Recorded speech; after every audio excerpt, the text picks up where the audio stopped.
बरतानिया के लॉ के मुताबिक आप अगर मेल या फीमेल के अलावा किसी और जेंडर से बिलोंग करते हो तो आप रॉयल नेवी में नहीं जा सकते। आप ट्रांसजेंडर में भी हैं तो तब भी आप रॉयल नेवी जी बिल्कुल ट्रांसजेंडर में भी, और स्पेसिफिकली अगर आप LGBT कम्युनिटी से हो फिर तो आप जा ही नहीं सकते। जितने भी पाकिस्तानी गवर्नमेंट ऑफिशियल्स जो कि ऑफिस में बैठे हुए हैं, जो कि LGBT से बिलोंग करते हैं, अगर वो बिलोंग करते हैं तो कैसे आइडेंटिफाई होगा कि वो उस ऑफिस को होल्ड करने के ओहदेदार हैं। To hold a public office you can use the transgender quota, that's it. You can not openly proclaim your gender to be other than male और फीमेल। इस्लाम में किसी तीसरे से ज़्यादा किसी और किस्म की जेंडर ओरिएंटेशन या क्वेयर राइट्स की या फिर जेंडर स्पेसिफिकेशन की जगह नहीं है। अब जेंडर इन्वेस्टिगेशन होना बहुत ज़रूरी और लाजमी करार देना चाहिए क्योंकि ये बहुत सेंसिटिव इशू है।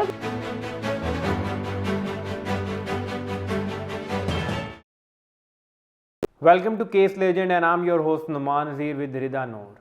और आज हम जिस टॉपिक के बारे में बात करने जा रहे हैं वो ये है कि जितने भी पाकिस्तानी गवर्नमेंट ऑफिशियल्स जो कि ऑफिस में बैठे हुए हैं, जो कि वो ऑफिस जो कि इस्लामिक रिपब्लिक ऑफ पाकिस्तान के लोगों जो एग्जिस्ट करते हैं उनके टैक्स के पैसे से चल रहा है, वहाँ पे जो क्वियर सोसाइटी से बिलोंग करते हैं या कि मैं मोर ओपनली बोलूँ या एक डाइवर्स वे में LGBT से बिलोंग करते हैं, अगर वो बिलोंग करते हैं तो कैसे आइडेंटिफाई होगा कि वो उस ऑफिस को होल्ड करने के ओहदेदार हैं या वो उस ऑफिस को होल्ड कर सकते हैं या नहीं कर सकते। आज इसके बारे में हम रिदा नूर से पूछेंगे। जी miss.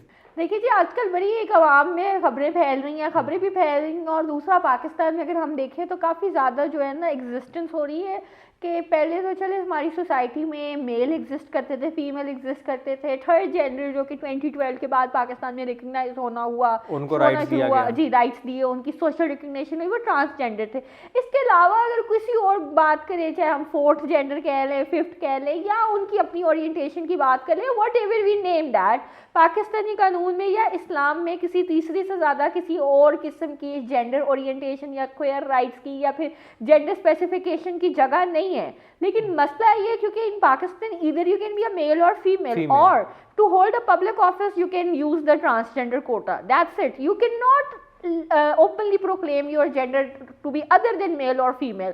You cannot proclaim yourself to be LGBT की जो टर्म आजकल, आप अपने आप को होमो नहीं शो कर सकते. You have to be hetero in Pakistan. If you're a homo, you are a sinner, you are doing a crime, you're in an illegal act, you are in an unlawful act जिसकी proper सजा है और जो कि कानूनी तौर पे penalised है. लेकिन मसला ये है कि आजकल पाकिस्तान में जो क्यूरियस सोसाइटी वो अनआइडेंटिफाइड है, आपको पता ही नहीं कौन है या कौन नहीं है, ठीक है। तो इसमें मसला आता है, चले उसमें तो हुकूमत कुछ करे ना करे, जो क्योंकि उनका इतना ज़्यादा नंबर ग्रो कर चुका है, तो प्रॉब्लम ये आ रही है इस किस्म की सोसाइटी से बिलोंग करने वाले लोग हमारे हायर अप्स में शामिल हो रहे हैं, बड़ी बड़ी पब्लिक पोस्ट होल्ड कर रहे हैं, पब्लिक ऑफिसर्स में आ रहे हैं, गैजेटेड ऑफिसर्स में आ रहे हैं। तो सवाल ये कि क्या इनका, ऑब्वियसली इस दुनिया में तो हम पाकिस्तान से बाद में बात करेंगे, कि बाकी दुनिया जो कि बहुत बड़ी क्वेयर राइट्स की जो उनसे चैंपियन है, ह्यूमन राइट्स की चैंपियन तो यूके और EU यूरोपियन यूनियन है ही है,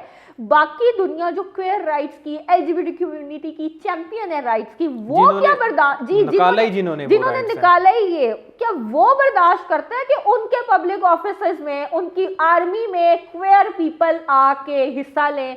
हम पहले इन पे बात करेंगे ना, जो क्वेयर राइट्स के चैंपियन है, अपने आप को बड़ा कहते हैं कि पाकिस्तान में ह्यूमन राइट्स नहीं होते।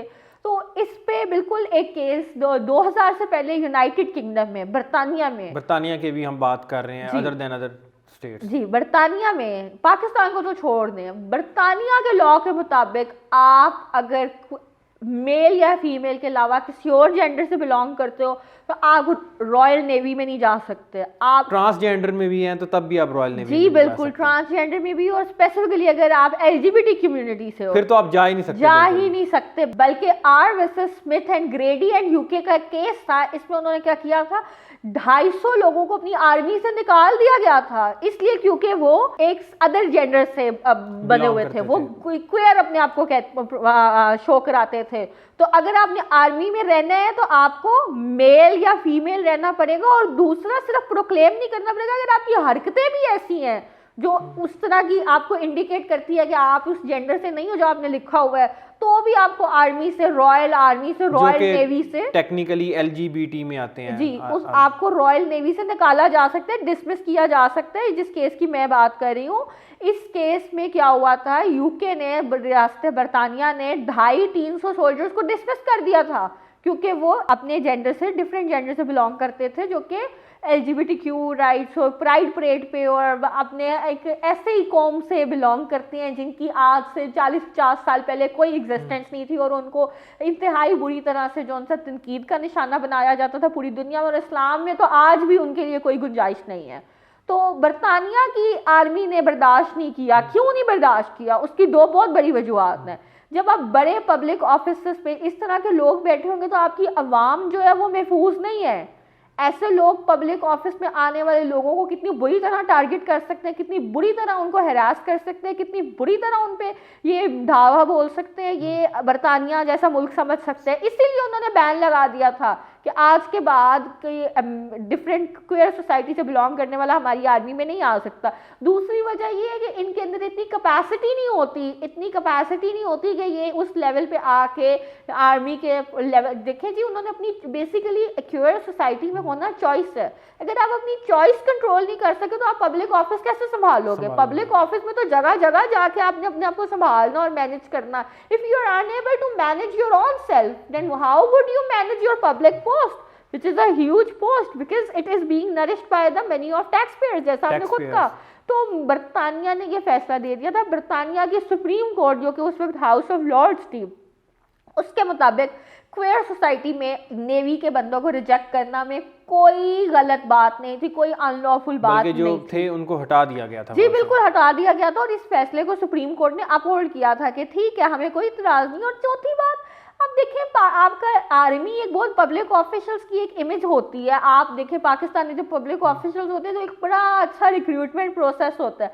उसके बाद आपने सेलेक्ट किसको किया है? उन लोगों को जिनके पास, जिनका कोई रहन सहन या पर्सनालिटी नहीं है, जिनका उठना बैठना, जिनको अपनी चॉइस के बारे में सही तरीके से अंदाजा नहीं है कि हमने इस साइड पे रहना है या इस साइड पे रहना है। जी बिल्कुल। तो ऐसे लोगों को राइट्स बरतानिया में मिले हुए हैं, इक्वल राइट्स मिले हुए हैं, ठीक है, लेकिन इनको पब्लिक ऑफिशियल होल्ड करने का कोई हक नहीं है। हाँ, फिर ये केस बाद में जाता है आलमी अदालत इंसाफ में, यूरोपीय आलमी अदालत इंसाफ में। यूरोपियन कोर्ट ने कहा क्योंकि यहाँ पे आर्टिकल 8 है, प्रिवेसी, राइट टू प्रिवेसी और right to do uphold marriages, तो उसके तहत आपने गलत किया, आप इनको वापस रखें। लेकिन बरतानिया ने इस फैसले को कबूल नहीं किया। और आज भी अगर हम मेजॉरिटी ऑफ देखें, हालांकि लॉ के तहत, यूरोपियन यूनियन के लॉ के तहत, European court of human right के तहत यूके को अपनी फौज में क्वेयर राइट्स भर्ती करने पड़ेंगे, लेकिन वो आज भी इस फैसले को कबूल नहीं करते। और जब से EU निकला है तब से तो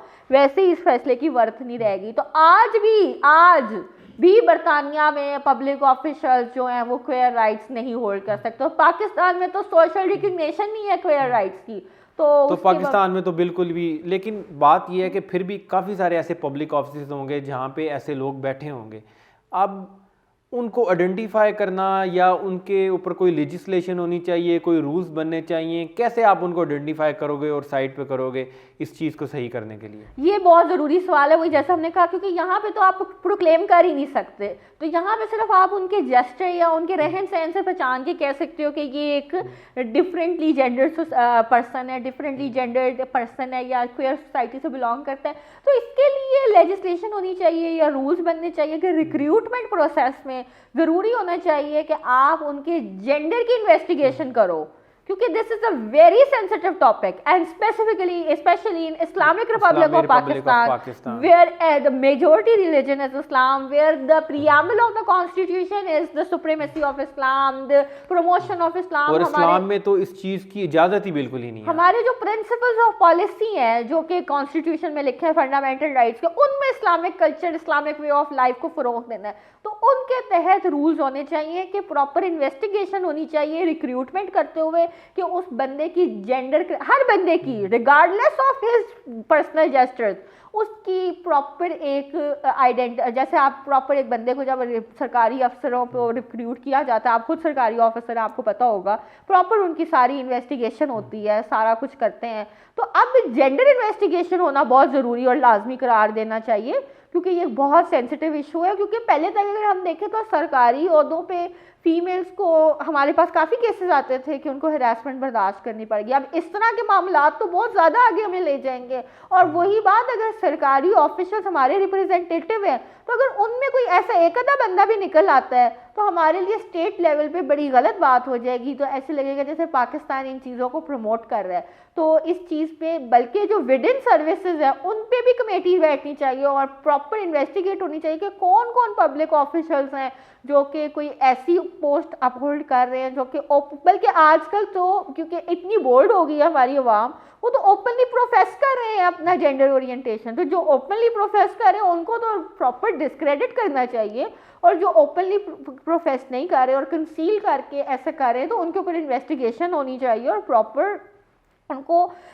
उनके ऊपर वॉच डॉग्स होने चाहिए, उनकी प्रॉपर एग्जामिनेशन होनी चाहिए हर तरीके से, ताकि ऐसे लोगों को रोका जा सके। क्योंकि इस्लाम हरगिज इस चीज़ की फ़रोग नहीं देता, हरगिज इस चीज़ की इजाज़त नहीं देता। इस्लाम तो ट्रांसजेंडर्स को एक लिमिटेड जाविये में रखता है, क्योंकि ट्रांसजेंडर वो है जिसको मर्द के पास जाना भी अलाउड है, औरत के साथ भी बैठना। उसका ना औरत से ना महरम है ना आदमी ना महरम है। लेकिन होता ये है कि इस्लाम कहता है कि ट्रांसजेंडर औरत के साथ बैठे तो औरत में, आदमी के साथ बैठे तो आदमी वाले रूप में, ये ना हो कि वो उन दोनों को आपस में कनेक्ट कर रहा हो। ठीक है, तो इस ट्रांसजेंडर के ऊपर लिमिट्स हैं ताकि वो इस अपनी हदूद में रहे। तो हम लोग जिस चीज़ की तरफ बढ़ रहे हैं इसके ऊपर लेजिस्लेशन होनी चाहिए बड़ी सख्ती से, क्योंकि this is not a little bit issue which is just to be ignored. This is a high level state issue, जो कि बरतानिया में, रियासत बरतानिया उसके बारे में इतनी सेंसिटिव हो सकती है तो रियासत इस्लामिक रिपब्लिक ऑफ पाकिस्तान। और इसमें एक जनरल पब्लिक जो है उसका बहुत बड़ा रोल है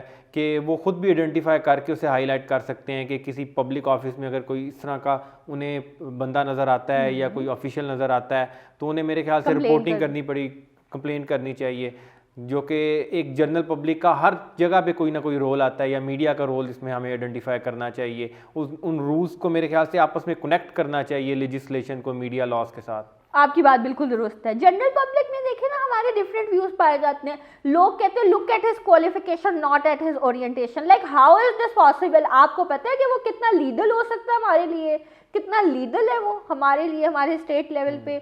तो आपकी बात दुरुस्त है। उसमें छोटा सा प्रॉब्लम ये आता है कि लोगों को बिल्कुल ऐसा करना चाहिए कि पॉइंट आउट करें और बताएं। उसमें ये होता है थोड़ा सा डिफेमेशन का इशू आ जाता है कि किसी पे नाजायज़ भी कर दें। लेकिन अवाम का इतना होना चाहिए रोल कि वो बताएं कि पब्लिक ऑफिशियल एक ऐसे बंदे के हाथ में ये पब्लिक पोस्ट है जो अपने जेंडर ओरिएंटेशन की वजह से इसका अहल नहीं है, और इस पर लेजिस्लेशन भी होनी चाहिए। क्योंकि इस्लाम में तो मना है और इस्लामिक जमहूरिया पाकिस्तान में भी मना है। तो उसके बाद अगर कोई ये पोस्ट होल्ड कर रहा है तो वो किस हैसियत से कर रहा है? होल्ड कर रहा है, उसको कोई राइट नहीं है मेरे ख्याल से उसको वो पोस्ट होल्ड करने का इस्लामिक रिपब्लिक ऑफ पाकिस्तान में। बिल्कुल।